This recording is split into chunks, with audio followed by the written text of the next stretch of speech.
Welcome to another edition of the It's Cavalier podcast. It's your boy, Mac. Today, our Cleveland Cavaliers took on the Oklahoma City Thunder in a matchup between two of the NBA's juggernauts. Right now, obviously, this is a OKC Thunder team that entered today pretty banged up. There's no SGA, no Jalen Williams, no Alex Caruso, and no AJ Williams. Honestly, I'm just going to get this right out of the just right out, right? This was a missed opportunity.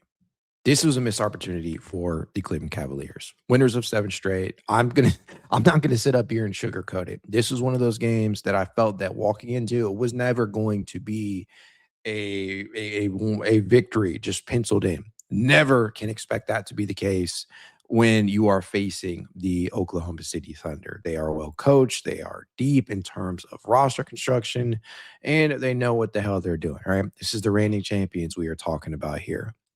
OKC sans SGA this year, I do have to point it out. They are, I believe, 6-3 without the likes of SGA this year. But again, they're missing some other big pieces here. No Williams, no, actually 2 Williams, right? No AJ, no Jalen, and no Caruso, obviously.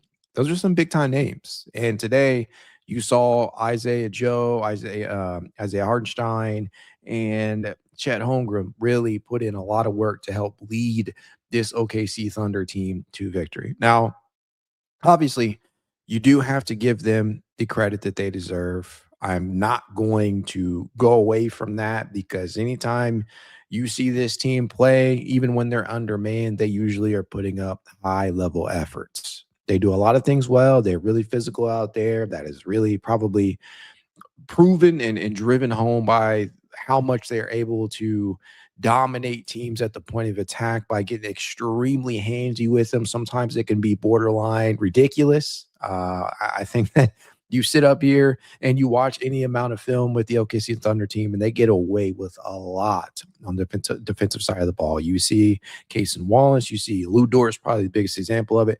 But at the end of the day, I don't really sit here and get too frustrated at whatever fouls were called. There was an element of ref ball. But today, honestly, I'm just going to take the time to point to a few different things. Number one, the 3 ball.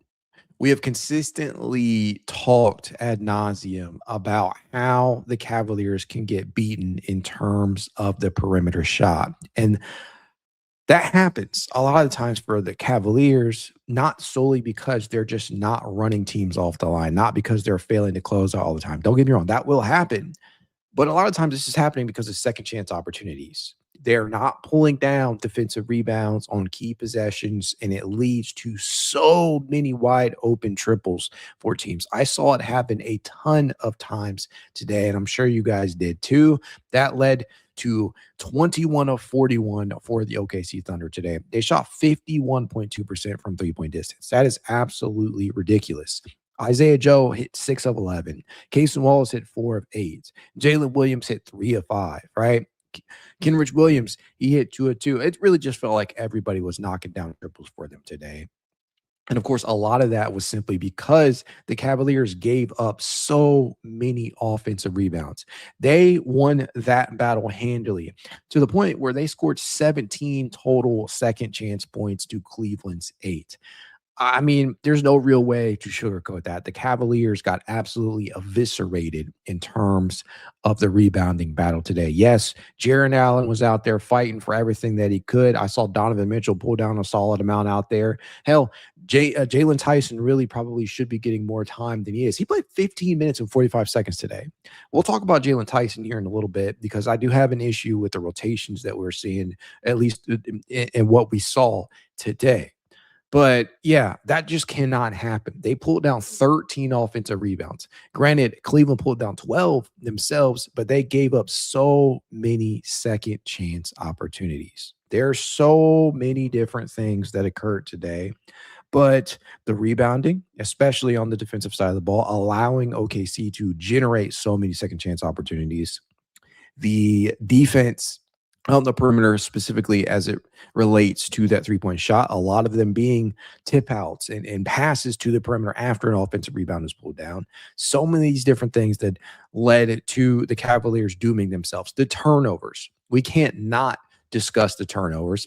The Cavaliers, and I'll be fair with this, right? I'll be fair with this. I want to put a notation out there as soon as I drop this. They turned the ball over 17 times today. OKC turned it over 16, but it is twofold here. Number one, it's what OKC did with the Cleveland turnovers that really just led to the Cleveland Cavaliers having to fight their way up in such an uphill battle throughout the entirety of this game. I mean, seriously, they led by as many as 1 point. Let that sink in. The Cleveland Cavaliers led by as many as 1 point today. That should almost never be the case for this team that is as stacked as it is. Don't get me wrong. Not every game is going to be a domination. Not every game is going to be one where you walk away feeling like the Cavaliers absolutely dominated from start to finish. It's never going to be that easy. But what I can say is this. The Cavs did themselves no favors today. Yes, in a game where James Harden and Donovan Mitchell from an early standpoint and Evan Mobley, who is still obviously working his way back from the injury, right? They did not come out of this game initially as dominant as we have seen them be over these last few. But that being the case, with no SGA, right, the reigning MVP, no Jalen Williams, a two-way dynamo in his own right, no Caruso, who is a 3-and-D extraordinaire for that team, and on, right? And then AJ Williams, a 6-man of the year level player out there this year. There should have been an opportunity for this team to take the reins of this matchup very early on. I expected that this was going to be a fight. It is never easy when you're playing the Thunder, but I did not anticipate them struggling the way they did. And so much of that was because of the turnovers. And it started early, right? You got, I want to say, 2 early turnovers from James Harden within like the first minute and a half, 2 minutes of the game. That was stuff that just cannot happen. The Cavaliers, hell, they were forced to call a timeout due to a 9-0 run that this Thunder team got off to begin this game. And really, it started to show itself as Chet versus the bigs, mostly Chet versus Mobley. That was the one big matchup to watch for in this one, outside of Lou Dort versus whichever guard they were going to have him defend out there, whether that be James Harden or Donovan Mitchell. And I believe we saw Lou spend time on both of them, but obviously he spent the bulk of his time on Mitchell, as he often does, where he often makes life difficult on Donovan. That much is true. I have to be fair. But I think that so much of this game came down to the fact that they had to fight their way back into it because they put themselves down so early because of these turnovers. The turnovers doomed the Cavaliers early in, right? They didn't hit their first triple until well over 4 minutes into the game. I'll talk about that element in a minute, but it just felt like they were going to be consistently in for a dogfight. Chet was giving Mobley and Allen problems at times. They ended up down 5-19 before you knew it, and they were forced to call their second timeout of the game extremely early into this one. Within the first 5 minutes of this game, they had already committed 7 turnovers, which were turned into 11 points by the OKC Thunder. That said, I want to give credit to the second unit. I want to give credit to Sam Merrill. I want to give credit to Keon Ellis. I want to give credit to Jalen Tyson and a few others, Dennis Schroeder included, because I truly believe that they sparked somewhat of a comeback in that second quarter. As you would see Sam drill back-to-back triples, you would just see a number of sequences on the defensive end from guys like Keon Ellis really begin to bring this Cavaliers team back into the game. So I do want to give credit where it is due. And to that point, I do want to go ahead and highlight the likes of Sam Merrill, because this was a fantastic performance from him from an individual standpoint. 20 points for him, 3 rebounds. He was 7 of 12 from the field. That is good for 58.3%, including 6 of 10 from three-point distance. That is 60%. Not bad by any stretch of the imagination. That's pretty damn good, if we're being honest. But at the end of the day, this is not a one-man show, and you're rarely going to win games when it's just one player coming to play out there. Because as a collective, the Cleveland Cavaliers did not shoot well at all from three-point distance. Just 13 of 39. That is 33.3%. If you take Sam Merrill's production away from that, they hit just 7 triples team-wide. And Donovan Mitchell, he was key in that, 0 of 6 from three-point distance. Evan Mobley, who had a couple of really big misses from three-point range, although you're never truly relying, or you never truly want to be relying on Mobley to knock down that shot in key moments. He did have one that was nice to bring them back within 3, but he got an opportunity from that right-hand corner with the team down, I want to say 3 points at one point, and it just didn't fall. And I was expecting it not to fall because this has not been a great season from a three-point efficiency standpoint for Mobley. So the team struggled to knock down shots today. It is often a make or miss league, but in a game where you're already turning the ball over, you're not going to usually become the victor when that is the case. When you're not pulling down these defensive rebounds to end possessions, when you're not knocking down the three-point shot, when you're not getting out to the perimeter to defend the open triple after an offensive rebound by the other team, when you're turning the ball over a gazillion times, you're just not going to emerge victorious 9 times out of 10 when that's the case. Doesn't mean that there wasn't any good today. Doesn't mean that there wasn't anything that I can take away from this that isn't positive at all, because there were certainly positives, Sam Merrill among them. But this was a disappointing loss because of the context that needs to be applied. Number one, the injuries, right? OKC and Cleveland's obviously no different here most of the season. They know how that feels to not have some of your best players available. And they have, for the better or worse, they've tried to make do with it. But OKC has been dealing with that all season, and they came into today's matchup dealing with that. So there's no excuses here, right? The context has to be applied. This was a very winnable matchup for the Cavaliers, considering the context, and they botched it.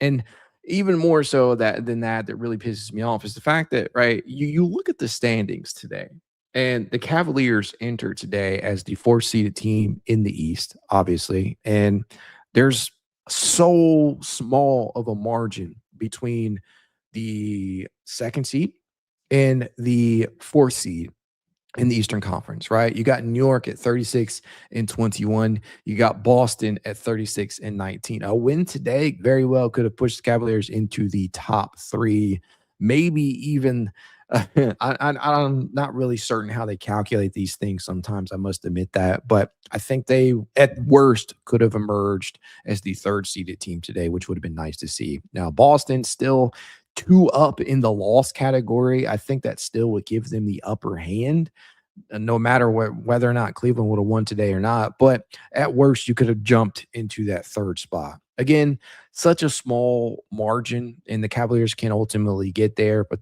this should have been a winnable game. Disappointing, really. It's not one that's totally discouraging, not one that I'm going to sit up here and, cry about or anything like that. But I admit, like, it sucked that the Cavaliers couldn't pull this one off, because this was an opportunity for them to jump further up in the standings. And again, they are coming off 7 straight victories. This was the first loss of the James Harden Cleveland era, and it's been a hell of a ride so far. You've seen major contributions from a lot of guys during that stretch. Jarrett Allen has been phenomenal. He was phenomenal even before Harden got here in the games prior to that. But, like, it sucked that they couldn't pull this one off. It truly did. And speaking of Jarrett Allen, I thought he acquitted himself pretty well at points tonight. I know that the stamp, right, the one that really put the stamp on this loss for the Cavaliers was the Hartenstein dunk in transition that he had on JA. But you win some, you lose some. In specific matchups, you're going to get dunked on. You're going to get postered. JA has done that plenty of times this year, but he would finish with a double-double today, 11 points, 13 rebounds, just 6 attempts today. And I think I've pulled the stat out numerous times. Like, the Cavaliers, when they force feed Jarrett Allen, are typically really, they hadn't lost, right? Up to that point, they're 14-0 when attempting 10-plus attempts this season. And there should have been a way to get him more involved in the offense, but OKC was all over it, right? They have the ability to play double big. Chet is a huge piece in that. Isaiah Hartenstein is a huge piece in that. They complement each other very, very well, similar to what we have seen from Mobley and Allen at times during their time together. So they have the rare ability to counter that look that a lot of times teams just don't have the ability to do. So credit where it's due.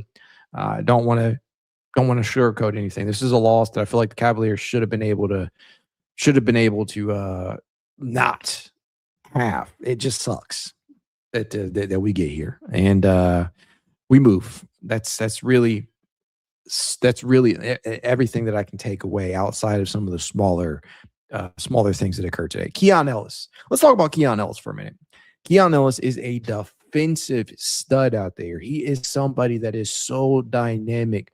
And he played 23 minutes and 21 seconds tonight. I tweeted out during this game that I wish he could have played the entire second half because he was key during that second quarter stretch in getting this Cavaliers really back into it. He would finish the day 9 points, 3 assists, 2 more steals, was 4-7 from the field. That 3-point shot, it's got to start dropping a little bit more consistently, but I'll allow it because he just creates so much chaos out there on the defensive side of the basketball. He entered today for the Cleveland Cavaliers shooting just 31.6% from three-point range on roughly 3.2 attempts per contest. I do expect that to improve as the season wears on, but you got to do better than 31%. And today, going 1 of 4 rather from the three-point line will not help those percentages. It's probably going to drop closer to 30%. But I think that legitimately defenses having to account for him is still an element that matters because we talk so much about three-point percentages that sometimes we forget that the sheer gravity, the sheer threat of somebody knocking down that three-point shot is exactly as important as knocking it down, right? Obviously, knocking it down is the most important part. But having the gravity, having to account for that on the defensive side of the basketball, it's definitely something. And I think that Ellis has that gravity out there. I'm definitely not as down on the Keon edition as I've seen some people be. They still don't appreciate it because, he's not a perfect player. No player is, obviously, but he does so many different things out there. And I get the size, right? At just 6'4", 6'5" or so. He's awesome. I mean, that's just where I'm at with Keon right now.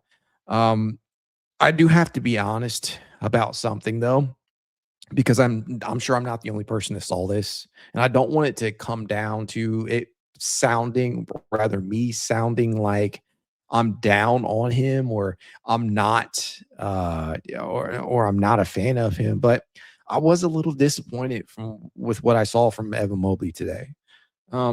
Not necessarily because I believe that he didn't get up for this matchup or anything, though you can make an argument for that. I fail to understand at times why he gets outplayed in key matchups like this. Obviously, Chet versus Mobley, that is one that everybody will talk about, those two, just because one of them is favored to be the defensive player of the year. Another is the reigning defensive player of the year. And anytime you have that and all these conversations about unicorns and guys being able to do this and that, there are always going to be conversations surrounding these two. And entering today, that's no different. And I know that Mobley, playing just 25 minutes today, I understand the injuries of it all and working his way back, but there were specific possessions today where he had an opportunity, I feel like, to run down a rebound after a miss in something that I consider he could have pulled down more than 2 rebounds. It never should be boiled down to the totals because it's not as simple as that. Sometimes people will look at these totals and say, oh, he didn't try and grab a rebound. That is true. I think on the film, you'll see that, but it's never as simple as the totals themselves. Sometimes you really have to pay attention to the positioning. If there are longer rebounds and Mobley is under the rim, the chances of him getting those rebounds are lower, significantly lower. But that wasn't the case. Let's just be honest. there were many rebounds out there where I felt like Mobley did not do enough to try and pull them down. I felt like they were within his general vicinity. If you would have just ran out, or if you would have just given a little bit more effort, and understand that he is trying to box out Chet, trying to take him out of the equation on some of these. But I do feel like there is a really, really big time opportunity for development at times with Mobley, specifically as relates to defensive rebounding. He has gotten better as he has gotten to the league. He has grown in that area, but I do believe that there are some matchups where he doesn't show up the way that you need him to on the glass. Again, this is not an overarching issue all the time with Mobley, but it happens in these big matchups that just leaves you very, very frustrated. And again, it's not as simple as the totals themselves. I know a lot of people will look at that glaring 2 rebounds total and just point to that, but it's never as simple as that. I encourage you to watch the film. That said, this was a disappointing performance all the way around in that regard. He got outplayed, and there's just no ifs, ands, or buts about it. Conversely, Chet would finish with 17 points, 15 rebounds, 4 assists, 1 steal, 3 blocks. Yeah, he wasn't efficient, just 5 of 14 from the field, including 1 of 4 from 3-point distance. But he got outplayed. Mobley got outplayed by Chet. And you hate to see that. Because I don't know about you guys. I can't stand Chet Holmgren. There's just something about Chet that I cannot – I don't. I appreciate and respect the talent and ability, but I just cannot stand Chet Holmgren. I can't. It's the same thing with Lou Dort. I don't like Lou Dort. Lou Dort is a phenomenal defensive talent. He is somebody, an irritant that usually can get under his opposition's skin, right? But I'm watching the game of basketball. I'm watching the game of basketball here, and I'm not playing, right? I'm watching. And he's getting under my skin. I just can't. I don't know. Lou Dort just pisses me off. Either way, this is a missed opportunity for this team, and I'm hoping that they're able to turn it around and, obviously come snap right out of this and face off against this New York Knicks team on Tuesday and pick up a W. Again, all is not lost. It is not the end of the world. This is just a disappointing loss. They were coming off of 7 straight victories. They weren't going to win every single one moving forward. But I'll tell you what, this one definitely burned me up a little bit. Just because watching how much they were dominated in specific areas, watching how lackadaisical at times Cleveland was with the basketball in that first quarter. And that note that I think I said I wanted to mention, but I never did. It's relative. The Cavs did not commit a turnover in the final 5 minutes and 30 seconds of the first quarter. They turned it over a gazillion times prior to that, but they did fight back. I'll give them credit for that. They did not turn the ball over the final 5 minutes and 30 seconds of the first, and they scored 20 points over that span of time. That's not nothing, but you got yourself into this hole that you dug that it almost made it almost impossible to overcome. And I hate that when that's the case, because when that is the case, this team at times they get folded. Let's just call a spade a spade. Also, B Staples 8726, appreciate the $2, says Mobley is a huge disappointment. Time to be honest. I don't necessarily think he's a huge disappointment, but I do believe that this has been a disappointing season from Evan Mobley. When you look at Mobley's season in its totality, we kind of view it in 2 different spaces. Number one, there was the pre-Darius Garland reemergence into the lineup when all these different injuries were piling up and they were forcing the ball into Evan Mobley's hands. That experiment did not work. They spammed the isolation possessions. They tried to get the ball handling a little bit more of an uptick in terms of time of possession. They tried to get him more individual touches, and the results that were yielded were not often pretty. That said, it's not as if this has been a terrible season for him. Prior to that calf injury, Mobley was absolutely a defensive nightmare for opponents. If you were talking about purely the offensive side of the basketball, there are certain elements that I can understand, right? There is the fact that Mobley's three-point shot has fallen off an absolute cliff. 30.2% from three-point distance after having a career year, 37% last year. That is completely fair. I think that's as fair as it gets. That three-point shot has just been absolute shit this year. But I mean, it's not been a terrible season for Mobley by any stretch of the imagination. It's just been a disappointment relative to where the expectations were. I wouldn't go as far as to say it's been a huge disappointment. I mean, 17.7, 8.8, and 4 assists. There's not a lot of players in the league that are actually putting up those totals for a title contending team. And on the defensive side of the basketball, where he is still considered to be a top 10 player in terms of voting for Defensive Player of the Year. That all is relative. But at the same time, the expectations, if you look at the expectations versus the season that he was having, because I'll be the first person to tell you, I was expecting Mobley to be bona fide top 10 this year. I was expecting him to be the type of player to prove that he was a top 10 talent this year. That has not happened. That has not happened this year. There's a closer argument that Mobley hasn't looked like a top 20 player than Mobley not looking like a top 10 player.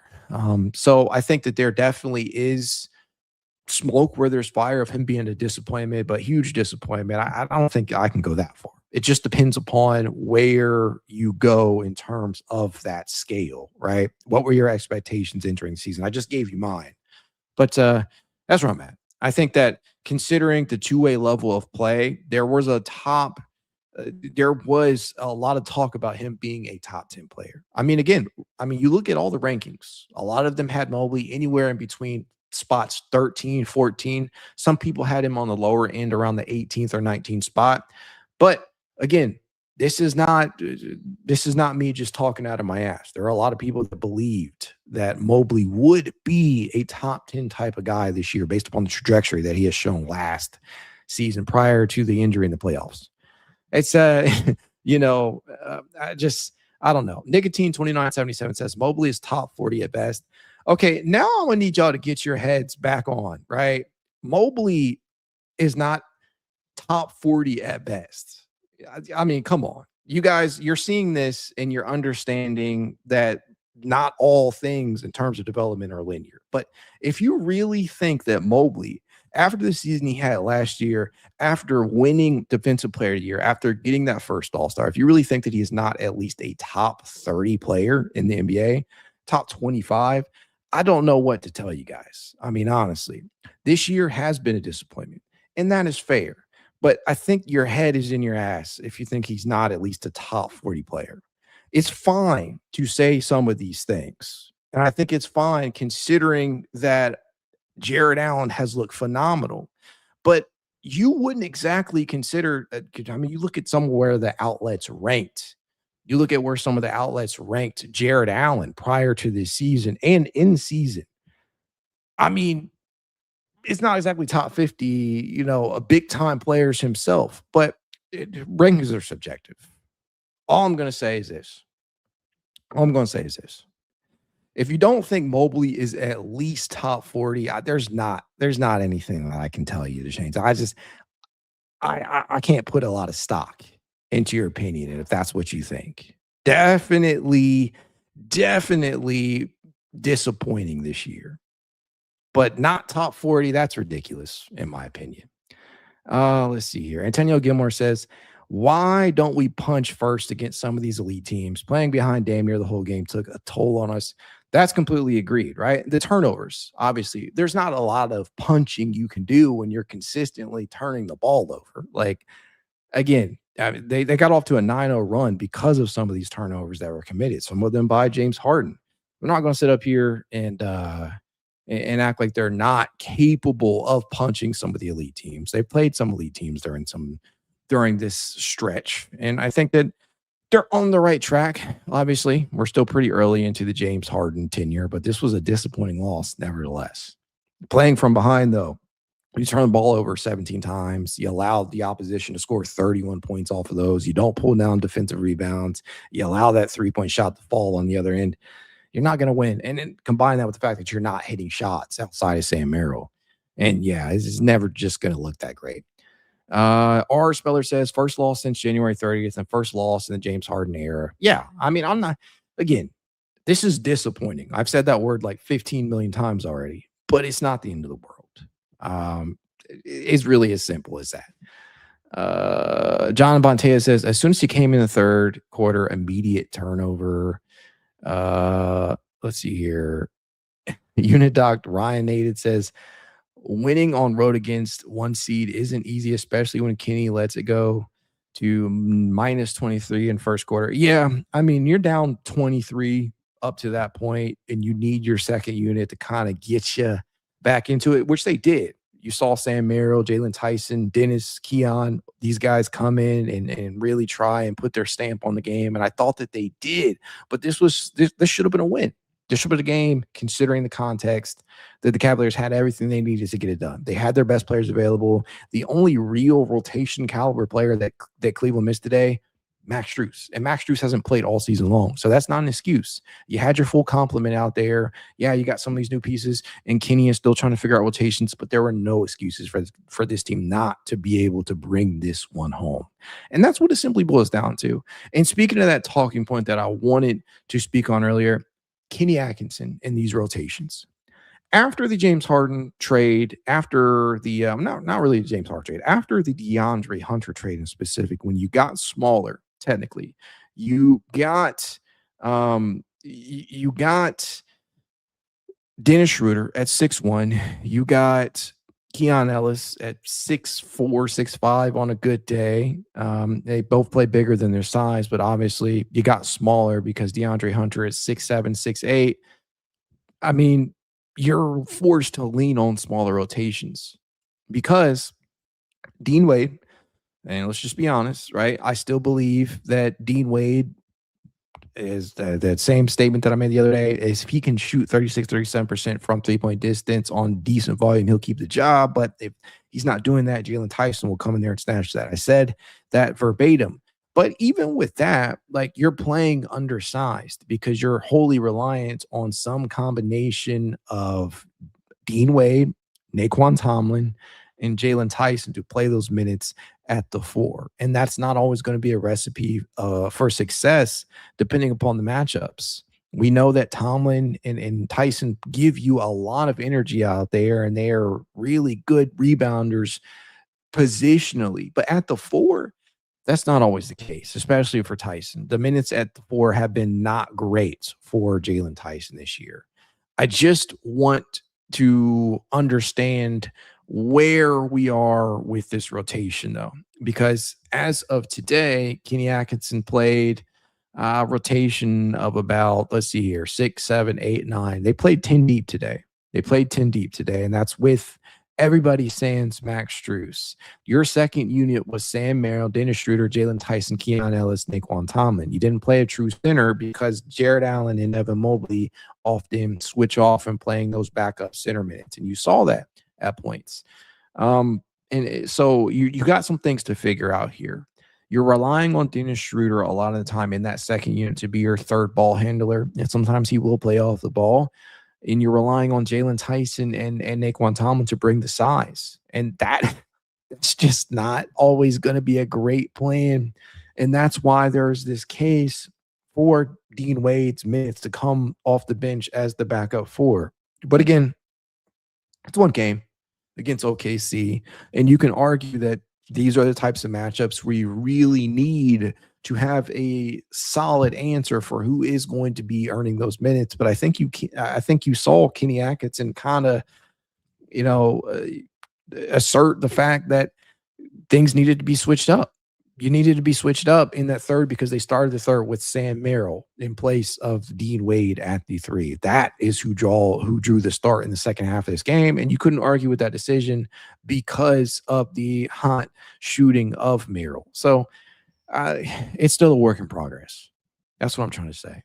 I think it will be all season long. You could go with the easy answer here and say that Jalen Tyson should have been the starter all along, but I don't even think it's that simple. There are definitely times where Tyson doesn't look great either. I wouldn't say this was the best Jalen Tyson game either. 7 points, and if you look at it from a statistical standpoint, That it says that, but I think it's really not as simple as that. A lot of times games are matchup based. I think Dean Wade has struggled against OKC in recent years, but I think that matchups do matter, and especially against OKC. Like, you're having to go out there and defend up a size at in regards to Jalen Williams, the other Jalen Williams, and Chet. That's tough.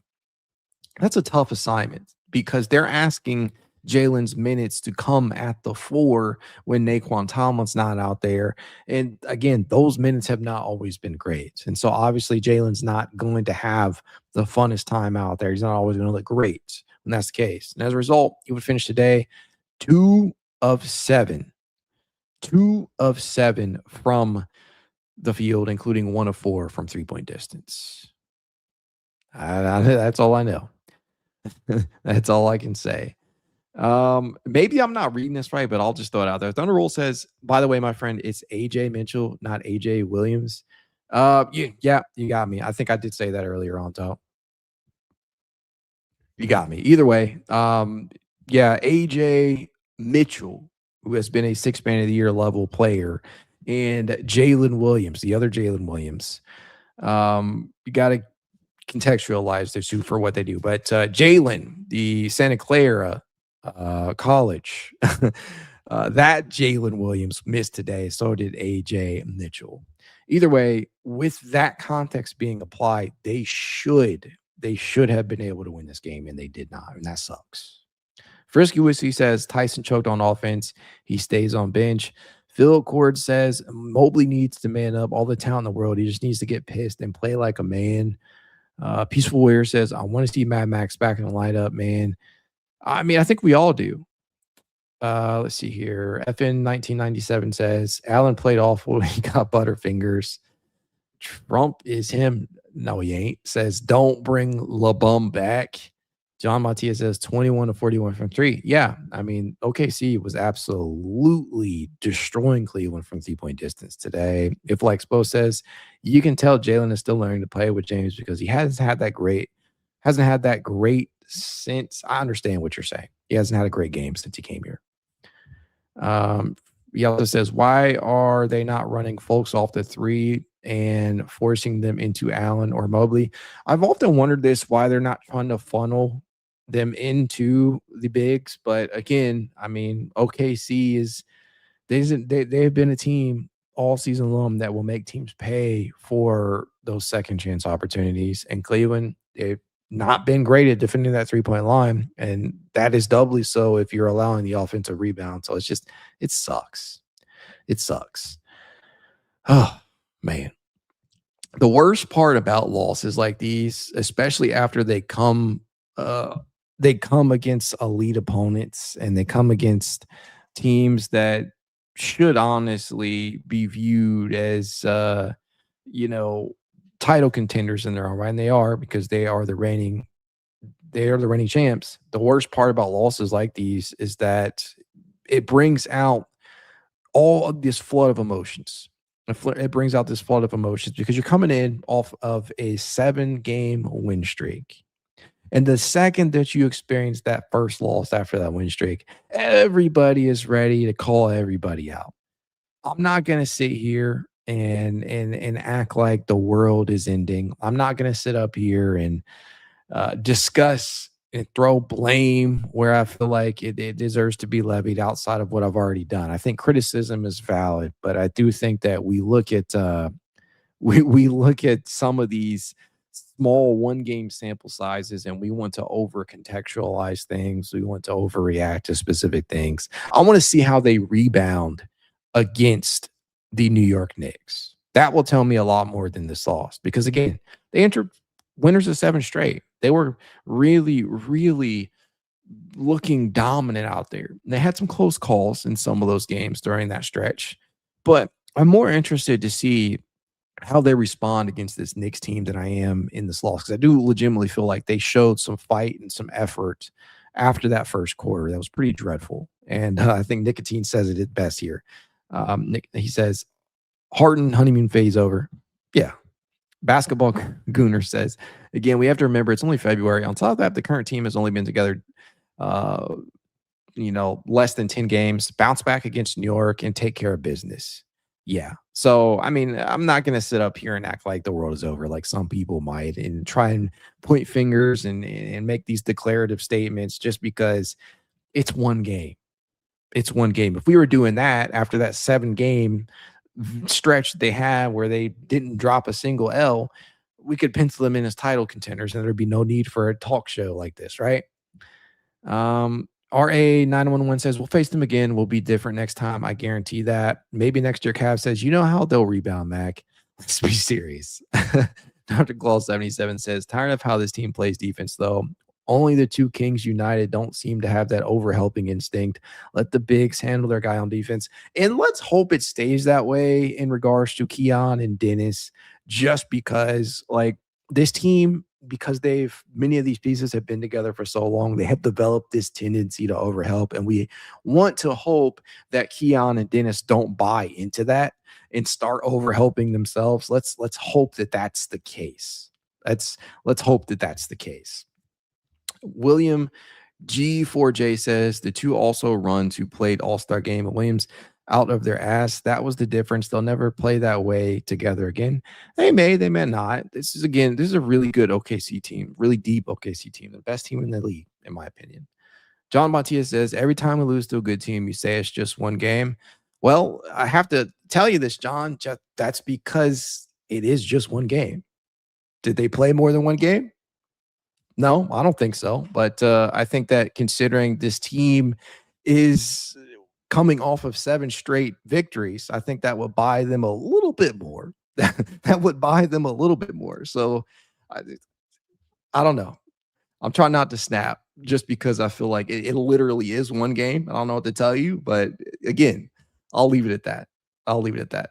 It's DZ says the honeymoon phase comment are so annoying. He's not even close to his LAC averages for the Cavs. He's been playing mid as far as his standards go. It's early.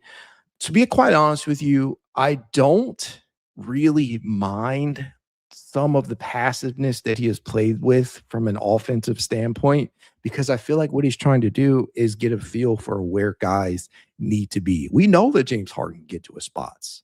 We know that James Harden is a very potent scorer, and we know he can get to the line, although you can argue that the calls have not been as consistent since he got here. But what I'm trying to say here is this. I'm fine with him looking to pass the ball to Jarrett Allen. I'm fine with him looking to prop Sam Merrill and Evan Mobley and Donovan Mitchell up. I'm fine with him looking to get his shot second. But there will be points, obviously, when you need James Harden to look to get his. Right? You don't need him to be passive all the time. But strangely, I'm okay with the way that the era has started off, because we've seen some high-level playmaking out of Harden. HD17 game says, I mean, it's literally one game. John Montia says one loss after another. They literally are coming off of 7 straight victories. What do you mean? Turn True says Allen had 11 and 13. That's bad. No, I don't think that's bad at all. But relative to what we have seen him have over these last, 10 plus games, yeah, I think it could have been better, but it obviously could have been much worse. I legitimately, if he didn't pull down those rebounds, Chet probably would have had like 20 plus out there. Life on the Cross says Harden was fine. Mitchell has real issues with Lou Dort, though. It's a struggle when he defends him. Yes. I pointed this out, I think, the last time that Cleveland played against Lou Dort and company. It's been bad. I had the stats. For that matchup back then. I'll have to see if I can pull that slide up, but it has not been great. That individual matchup between the two has been abysmal for Donovan Mitchell. He has oftentimes in that individual matchup, because Lou Dort, for what it's worth, again, he can play football out there at points, but it's got to be mentioned. He has struggled against Lou Dort. He has his number, and that's really all it boils down to most of the time. Basketball Gunner says, respectfully, the pessimistic Cleveland fans will always be there after a loss. Love Cleveland and our fans, but sometimes it feels like they enjoy a loss. You're not wrong. I mean, I'll say this. I think that there are more people that show up in this chat to hate on the Cavs and individual players than they will be here after a victory celebrating, right? I mean, it's just that's always been the case. It's not exclusive to the Cavaliers. Well, for some reason, losses always seem to unite people from wanting to bitch about things or talk about things uh, rather than praising the team when they win. Losses, for some reason, just equal more viewership. It is because it's more compelling, I guess. I mean, I don't know. Oren Smith says losing streak coming. Let's hope not. Scott Richard says, get mad and crush Knicks. I hope so. But again, I mean, if we're looking at individual matchups, the one I think that everybody points to when the Knicks come to town or when Cleveland plays at MSG, it's Mitchell Robinson, right? Mitchell Robinson versus Jarrett Allen and Evan Mobley. And it just has not been great. And while I would argue that Mitchell Robinson really plays high level on the offensive glass versus just about everybody he faces, it gets really ugly at times when they play the Cavs. So I hope that we're not talking about these same things after this Knicks game on Tuesday. But I mean, it's fair. There are definitely some issues there from a matchup standpoint. Turn True says, I think Mobley is fine. If we stop expecting so much from him, he should be fifth option, not third. I cannot go that far. I think that at worst, Evan Mobley is the third, fourth option on most nights. And that's highly dependent on how Jarrett Allen is impacting a game. If they're spamming Jarrett Allen in the pick and roll game in the DHO, if they're allowing him to function in the post, or if they're getting him rolling out of the dunker spot as a cutter, yeah, you could see those touches for Mobley dwindle down. But I think that he's still the third option on the team. I just think that they're trying to sort some of this out because when you got James Harden, you got Donovan Mitchell, when you got Allen playing like he is, when you got Mobley who still needs some touches, there's not a lot to go around. So they're going to have to figure out some type of hierarchy here. I don't know. We'll end up seeing. Hailstone says, we're going to see Keon guarding Jalen. I think so, but Keon is coming off the bench. So you're going to have to figure out whatever else you're doing. And for what it's worth, I've said this on a lot of streams too.